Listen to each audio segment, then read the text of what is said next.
మళ్ళీ లేవండి సార్.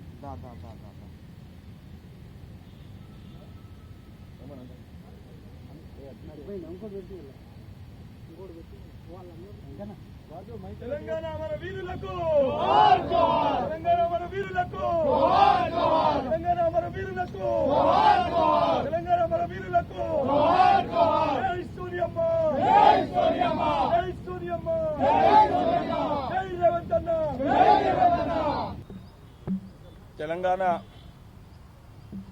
అమరవీరుల స్తూపం దగ్గర నివాళులు అర్పించి వారి యొక్క ఆశీస్సులు దీవెనలు తీసుకొని ఏదైతే ఈరోజు మొట్టమొదటిసారిగా శాసన మండలిలో ఏదైతే అడుగు పెట్టబోతున్నానో, ఏ కులాని పక్షాన గత 10 సంవత్సరాలుగా పోరాటం చేస్తూ విద్యార్థుల పక్షాన పోరాటాన్ని గుర్తించి వారికి ప్రతినిధిగా వారి సమస్యల్ని తీర్చే దిశగా వారి సమస్యల్ని ప్రభుత్వ దృష్టికి తీసుకెళ్లే విధంగా ఒక వ్యక్తి ఉండాలని చెప్పని గౌరవనీయులు తెలంగాణ రాష్ట్ర ముఖ్యమంత్రి రేవంత్ రెడ్డి గారు, ఉప ముఖ్యమంత్రి బట్టి విక్రమార్క గారు, మా ఏఐసిసి నాయకత్వము, రాష్ట్ర నాయకత్వము అందరూ ఏకాభిప్రాయంతో ఎమ్మెల్యే కోటాలో ఎమ్మెల్సీగా నాకు అవకాశం కల్పించడం జరిగింది.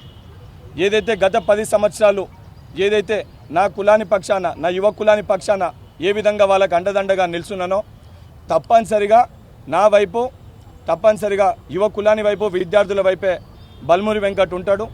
వారి యొక్క సమస్యల్ని, ముఖ్యమంత్రి గారి యొక్క సూచనల మేరకు ప్రతి ఒక్క వారు ఎదుర్కొంటున్న సమస్యల్ని తెలుసుకొని వారి సమస్యల్ని ముఖ్యమంత్రి గారి దృష్టికి తీసుకొని వెళ్ళి ప్రతి సమస్య పరిష్కారానికై నా వంతు పాత్ర పోషిస్తానని చెప్పని తెలంగాణ అమరవీరుల స్తూపం సాక్షిగా తెలంగాణ రాష్ట్ర వ్యాప్తంగా ఉన్న ప్రతి ఒక్క విద్యార్థికి, ప్రతి ఒక్క యువకునికి బల్మూరి వెంకట్గా నేను వాగ్దానం చేస్తున్నాను.